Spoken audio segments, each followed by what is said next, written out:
آج کے خطبہ جمعۃ المبارک میں انشاءاللہ العزیز جد الانبیاء سیدنا ابراہیم علیہ السلام کی سیرت کے حوالے سے چند گزارشات پیش ہوں گی، اور سیدنا ابراہیم علیہ السلام کی سیرت آج کے دور میں ہماری کیا رہنمائی کرتی ہے۔ ظاہر ہے قرآن کریم نے سیدنا ابراہیم علیہ السلام کا ذکر بہت زیادہ کیا ہے، بلکہ ایک سورہ مبارکہ کا نام ہی سورہ ابراہیم ہے۔ تو پھر ابراہیم علیہ السلام وہ عظیم ترین ہستی ہیں کہ جن کو بیک وقت نصارہ، یہود اور مشرکین اپنا پیشوا اور رہنما مانتے ہیں۔ ایون کہ مسلمانوں کو بھی جو درود ابراہیمی سکھایا گیا ہے، اس میں نبی کریم صلی اللہ علیہ وسلم پر درود و سلام کا حکم ہے کہ اس طرح جس طرح اللہ نے ابراہیم علیہ السلام پر درود و سلام بھیجا۔ تو اس سے دیکھیں عظمت کتنی ہے۔ سیدنا ابراہیم علیہ السلام کی سیرت سے جو ایک بات بڑی واضح اور نمایاں ہے وہ یہ ہے کہ اللہ تعالیٰ انبیاء کرام کو شروع سے ہی معصوم رکھتے ہیں، ان کو معصوم رکھتے ہیں، ان کی حفاظت فرماتے ہیں، معاشرے میں جو غلطیاں ہوتی ہیں ان سے وہ پاک رہتے ہیں، بالکل محفوظ رہتے ہیں۔ جس معاشرہ میں، جس ماحول میں ابراہیم علیہ السلام نے آنکھ کھولی، اس معاشرہ اور ماحول میں شرک کا دورہ تھا۔ سورج کی پوجا ہوتی تھی، چاند کی پوجا تھی، ستاروں کی پوجا تھی، بادشاہ کی پوجا تھی، اور اس کے علاوہ بتوں کی لوگ پوجا کرتے تھے، یعنی ایون کہ خود بت بنا کے ان کے لوگ پجاری تھے۔ ہر طرف شرک کا دورہ تھا، لیکن ابراہیم علیہ السلام پہلے دن سے ہی توحید پر تھے اور ساری زندگی توحید پر رہے۔ معاشرے کی یہ جو غلطیاں تھیں ان سے وہ بھی محفوظ رہے، بلکہ ہر نبی محفوظ رہتا ہے۔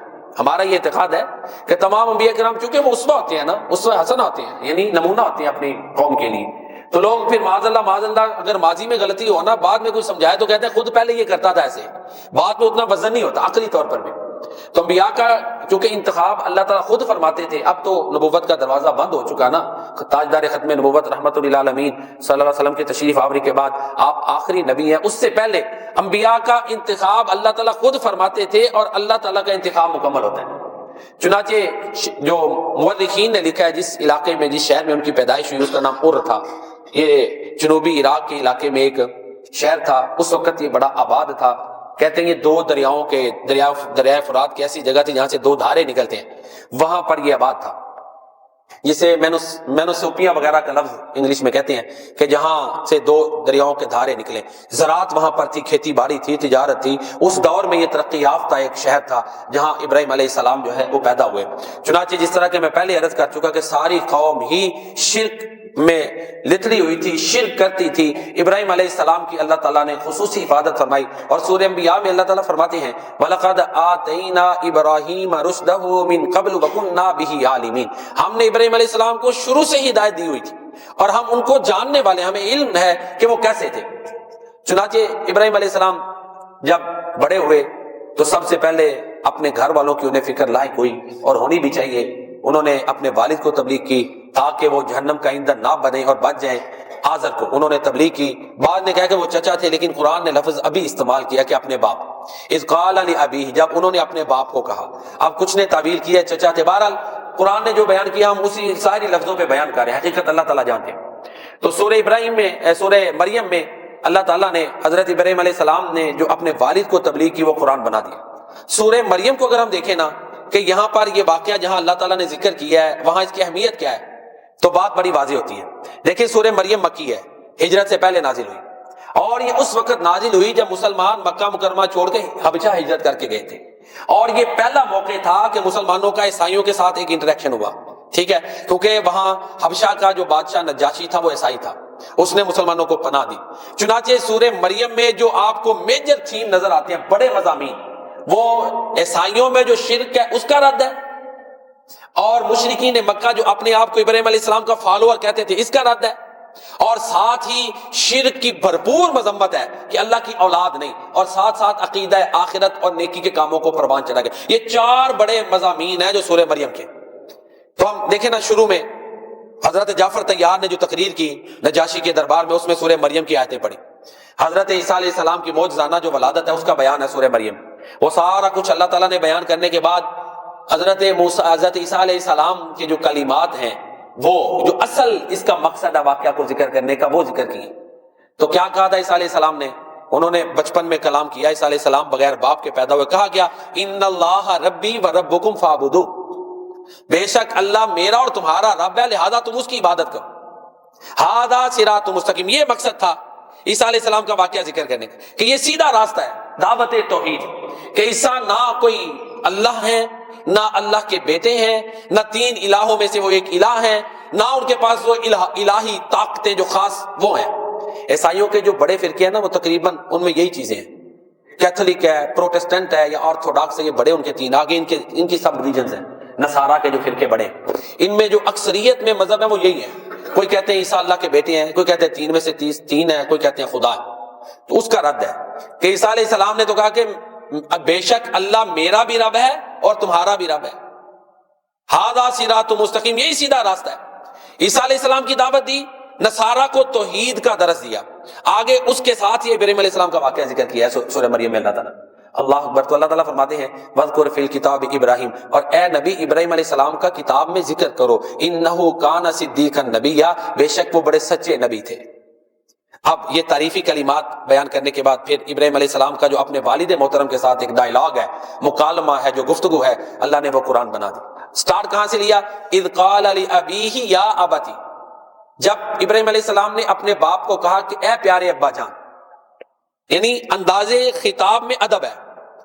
تو چونکہ دو چیزیں تھی، ایک تو وہ دعوت دینے والے تھے نا، دائی، ظاہر ہے جس کو دعوت دینی ہے وہ غلطی پر ہے تو سمجھانا ہے نا، اور دوسرا ان کے والد تھے، ان کا مقام اونچا تھا، والد تھے نا، والد بحثیت والد بڑے تھے۔ تو ابراہیم علیہ السلام نے، باقی مرتبے میں تو ظاہر ہے ابراہیم علیہ السلام نبی ہیں، ان کا مقام یعنی بطور والد وہ بڑے تھے، بس یہ۔ باقی ابراہیم علیہ السلام تو نبی ہے نا، نبیوں کے مقام کو تو نہیں کوئی پہنچ سکتا، والد بھی اس درجے میں نبی کے مقام کو نہیں پہنچ سکتا۔ محمد کریم صلی اللہ علیہ وسلم کائنات کے سب سے افضل ہے، ٹھیک ہے، آپ کے والد عبداللہ آمینہ ہے، لیکن آپ کا مقام کائنات میں اللہ کے بعد سب سے افضل ہے۔ تو نبیوں کے مقام اللہ تعالیٰ کی مخلوقات میں سب سے زیادہ ہوتے ہیں، سب سے افضل ہے۔ اور بہرحال ابراہیم علیہ السلام نے والد محترم کو، اپنے والد کو احترام سے مخاطب کیا، یا ابتی، پھر سوال کیا لم تعبد ما لا يسمع ولا يبصر ولا يغني عنك شيئا، جو نہ سن سکتا ہے نہ دیکھ سکتا ہے اور نہ آپ کو کوئی کام آ سکتا ہے، آپ اس کی کیوں عبادت کرتے ہیں؟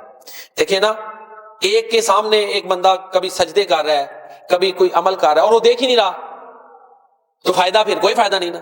جب بت کے سامنے کبھی کوئی وہ عبادت کا عمل کرتے ہیں جسمانی، تو بت تو دیکھ ہی نہیں رہا، تو فائدہ کیا ہوا؟ یہی سوال ابراہیم علیہ السلام نے اپنے والد سے کیا۔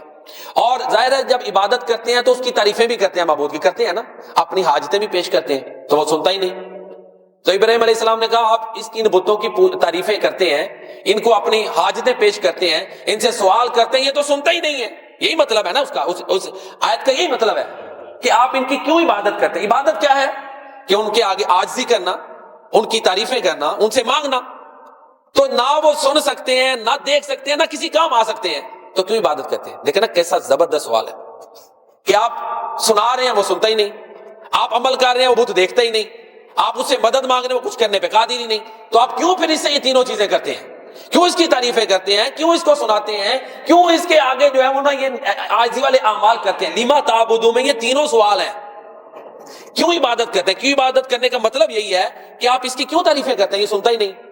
آپ اس کو کیوں اپنی حاجتیں سناتے ہیں؟ یہ سنتا ہی نہیں۔ آپ اس کے سامنے کبھی سجدہ کرتے ہیں، کوئی عاجزی والا عمل کرتے ہیں، یہ دیکھتا ہی نہیں۔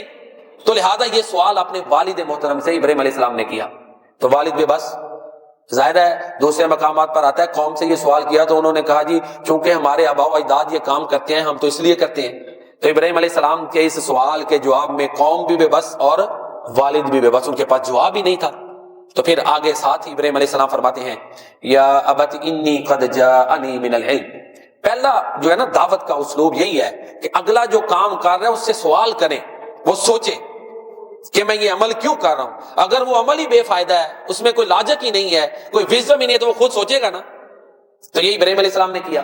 اب دوسری بات، یا ابت انی قد جاءنی من العلم، اے پیارے ابا جان بے شک میرے پاس علم آیا ہے، ما لم یاتک، جو آپ کے پاس نہیں، فاتبعنی، بس آپ میرے پیچھے چلیں، اہدک صراطا سویا، میں آپ کو سیدھا راستہ دکھا دوں گا۔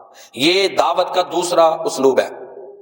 دعوت دینی ہے تو دلیل ہو، علم ہو، دلیل ہو۔ تو ہم مسلمان ہیں، ہم نے دعوت دینی ہے تو ہماری دو ہی چیزیں دلیل ہیں، ایک قرآن کریم ہے اور دوسرے پیارے نبی کریم صلی اللہ علیہ وسلم کی سنت ہے۔ سنت، قرآن اور سنت، یہی ہماری دلیل ہے، ٹھیک ہے جی۔ جب ہم نے کوئی دین کی دعوت دینی ہے، اگر جا سکتی ہے، لیکن پہلی سب سے دلیل قرآن اور سنت ہے۔ اسی کو ہی بنیاد بنانا ہے، بس اس کے ہوتے ہوئے پھر ہمیں عقلی دلیلوں کی مزید ضرورت نہیں۔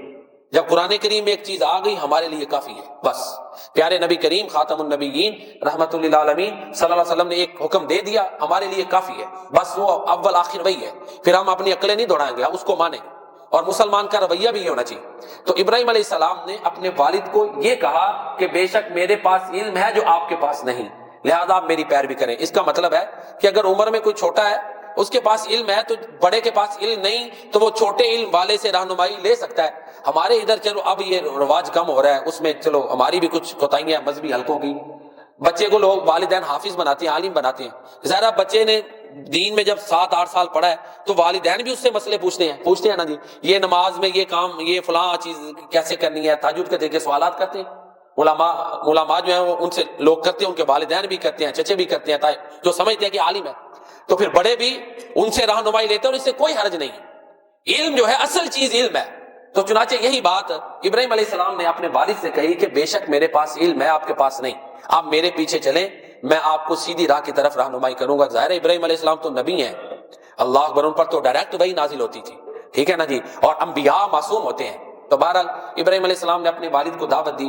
اب چاہیے تو یہ تھا کہ یہ دو چیزیں ایسی تھیں کہ والد مان لیتے، لیکن والد نے ابراہیم علیہ السلام کی بات نہیں مانی۔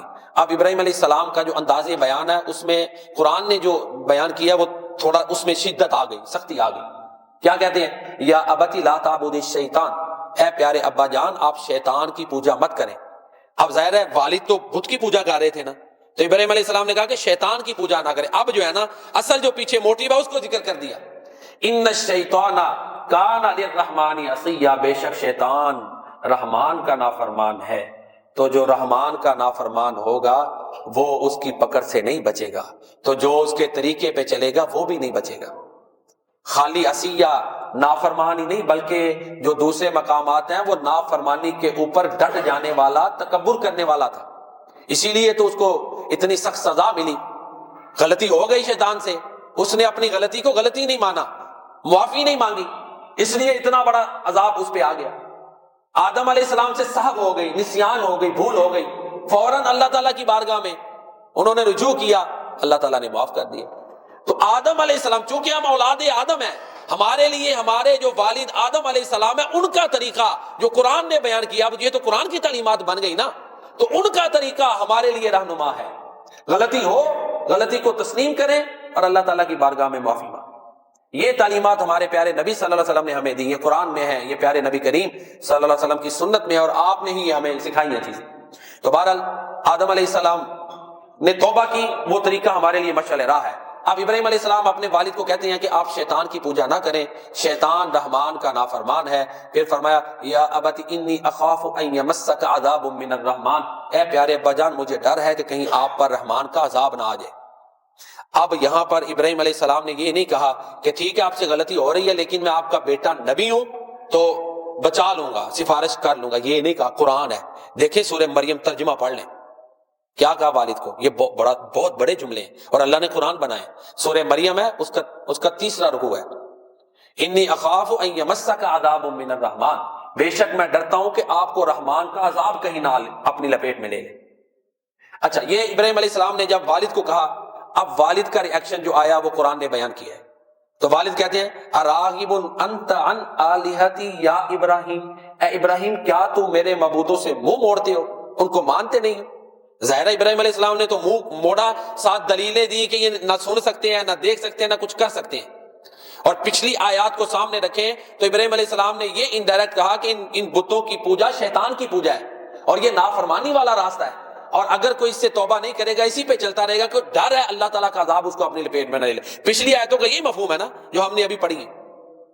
تو اب والد اس رستے کو چھوڑنے کی بجائے اور ابراہیم علیہ السلام کی اتباع کرنے کی بجائے ابراہیم علیہ السلام کو کہتے ہیں لئن لم تنتہی لارجمنک وہجرنی ملیا، اگر اے ابراہیم تم باز نہ آئے تو میں تمہیں پتھر مار مار کے ہلاک کر دوں گا، جاؤ تم مجھے چھوڑ کے چلے جاؤ۔ تو ابراہیم علیہ السلام نے حق، جب کہتے ہیں نا حق کڑوا ہوتا ہے، تو اب دیکھیں نا والد ہے، حق کڑوا ہوا نا، پھر ابراہیم علیہ السلام کو گھر چھوڑنا پڑا، ساری سہولتیں چھوڑنی پڑی۔ الحق کو مر، حق کڑوا ہوتا ہے، جب سیدھی بات کرنی ہے، میں اور آپ اب 20 دفعہ سوچتے ہیں کہ ہم نے یہ بات کی نا تو ریلیشن خراب ہو جانا ہے، تعلق خراب ہو جانا ہے۔ تو ابراہیم علیہ السلام کی سیرت جو قرآن میں ہے وہ تو واضح ہے، انہوں نے اسٹریٹ فارورڈ سیدھی بات کی اپنے والد سے کہ بتوں کی پوجا شیطان کی پوجا ہے، یہ نافرمانی والا راستہ ہے، یہ بت کچھ نہیں کر سکتے، نفع نقصان کا مالک اللہ تعالیٰ ہے، صرف اکیلا اللہ، لا الہ الا اللہ، یہ تمام ادیان کا لب لباب ہے کہ اللہ کے علاوہ کوئی عبادت کے لائق نہیں، اللہ تعالیٰ کے علاوہ کوئی معبود نہیں، اللہ تعالیٰ کے علاوہ کوئی الہ نہیں۔ یہ وہ عقیدہ ہے جو آدم علیہ السلام سے لے کر تمام انبیاء کا ہے، اور انہوں نے اسی کی دعوت دی ہے، اور ابراہیم علیہ السلام نے بھی اسی کی دی۔ باقی محمد الرسول اللہ، اب ہم پابند ہیں کہ ہم نے اللہ کی عبادت پیارے نبی کریم صلی اللہ علیہ وسلم کی سنت کے مطابق کرنی، پھر ہی وہ عبادت ہے۔ عبادت اللہ کی طریقہ پیارے نبی کریم خاتم النبیین صلی اللہ علیہ وسلم کا، پھر وہ عبادت ہے۔ اگر اپنی مرضی سے وہ اللہ کی بندگیاں کرتا پھرے تو اللہ کی بارگاہ میں اگر مہر محمدی اس پر نہیں ہے تو اس نیکی کی کوئی ویلیو نہیں ہے۔ دیکھیں نا، جب کوئی بھی عمل ہے آپ دیکھیں ویریفائڈ ہوتا ہے نا، تصدیق شدہ ہوتا ہے۔ آپ کو نوٹ لے لیں، کوئی بھی چیز لے لیں، اس کے اوپر سٹیمپ لگی ہو پھر ہے، تو کوئی بھی، یہ میں سمجھانے کے لیے بات کر رہا ہوں، تو کوئی بھی عبادت ہے اس کے اوپر مہر محمدی ہوگی، سنت نبوی کی مہر ہوگی، حدیث نبوی کی مہر ہوگی، تب وہ اللہ کی بارگاہ میں ویلڈ ہے، درست ہے، وگرنہ نہیں، پھر ہی وہ عبادت ہے۔ تو بہرحال ابراہیم علیہ السلام نے پھر اپنا علاقہ چھوڑا اور اپنے باپ کے لیے جو اس وقت کلمات کہے وہ دیکھیں کتنے پیارے، استغفر لک ربی، کہ اے ابا جان میں آپ کے لیے اپنے رب سے بخشش طلب کروں گا۔ پھر بھی کہا، بعد میں اللہ تعالیٰ نے روک دیا۔ اور آپ دیکھیں ربی جالنی ہے نا، اس میں بھی کیا ہے، ربنا اغفر لی ولی والدی، والدین کے لیے دعائیں کی۔ ابراہیم علیہ السلام کی تعلیمات ہیں، والدین اور اولاد، اپنے لیے دعائیں کی تو اولاد کے لیے بھی، ومن ذریتی، ہے کہ نہیں، میری اولاد کو بھی نمازی بنانا، ربی جالنی میں ہے نا، مقیم الصلاۃ ومن ذریتی۔ اور سورہ بقرہ میں جو ابراہیم علیہ السلام کی دعائیں، یہ ایک الگ ٹاپک ہے، ابراہیم علیہ السلام کی دعائیں جو قرآن میں ہے وہ بھی ہمارے لیے مشعل راہ ہے۔ تو سورہ بقرہ میں جو دعا ہے اس میں بھی کیا ہے، ربنا وجعلنا مسلمین امۃ لک ومن ذریتنا امۃ مسلمۃ لک، کہ میری اولاد میں ایک جماعت اپنی فرما بردار پیدا کرنا، بنانا، اولاد کے لیے دعا ہے۔ اور جب اللہ نے کہا نا کہ اے ابراہیم آپ کو امامت دی ہے تو کیا کہا، ومن ذریتی، یا اللہ میری اولاد کو بھی عطا کرنا۔ اور جو نبی مانگا وہ بھی اپنی اولاد میں سے مانگا، محمد کریم خاتم النبی، ربنا وبعث فیہم رسولا منہم، اللہ اکبر۔ تو یہ دیکھیں ابراہیم علیہ السلام کی سیرت، اپنے لیے دعائیں، اپنے آباء و اجداد کے لیے دعائیں، اپنی اولاد، صرف بیٹے نہیں، نیچے نسلوں تک جو اولاد ہے اس کے لیے دعائیں ابراہیم علیہ السلام نے کی۔ تو سیدنا ابراہیم علیہ السلام، والد، حالانکہ والد نے گھر سے نکالا اور جو ہے نا سخت الفاظ کہے، لیکن گھر چھوڑا تو ساتھ ہی جو ہے نا ابراہیم علیہ السلام نے کیا کیا کہ والد کے لیے بخشش کی دعائیں، اور کہا وَآتَزِلُكُمْ وَمَا تَدْعُونَ مِن دُونِ اللَّهِ وَأَدْعُو رَبِّي، اللہ اکبر۔ یہ اصل دعوت ہے۔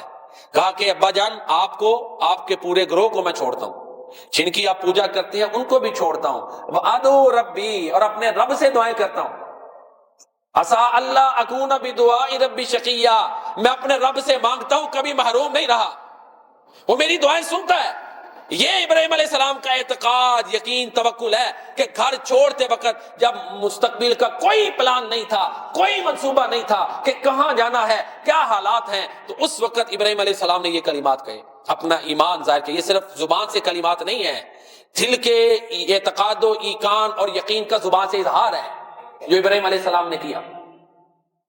تو پھر اللہ فرماتے ہیں، اللہ اکبر، جب ابراہیم نے انہیں چھوڑا نا، اپنے علاقے کو، اپنے اس آباء و اجداد کو، اپنے ان رشتہ داروں کو جو بتوں کے پجاری تھے، تو پھر اللہ نے بھی انعامات کی بارش کر دی۔ اللہ فرماتے ہیں ہم نے انہیں ابراہیم کو اسماعیل، اسحاق اور یعقوب یہ عطا کیے ہیں، اللہ اکبر۔ اللہ نے اولاد، نبی اولاد ہیں، انبیاء اولاد کی شکل میں عطا کی۔ وَهَبْنَا لَهُ إِسْحَاقَ وَيَعْقُوبَ، اس سے یاد ہے فَلَمَّا اعْتَزَلَهُمْ، جب ابراہیم نے اللہ کے لیے ان سب کو چھوڑا تو وَهَبْنَا لَهُ إِسْحَاقَ وَيَعْقُوبَ، ہم نے اسحاق اور یعقوب دیے،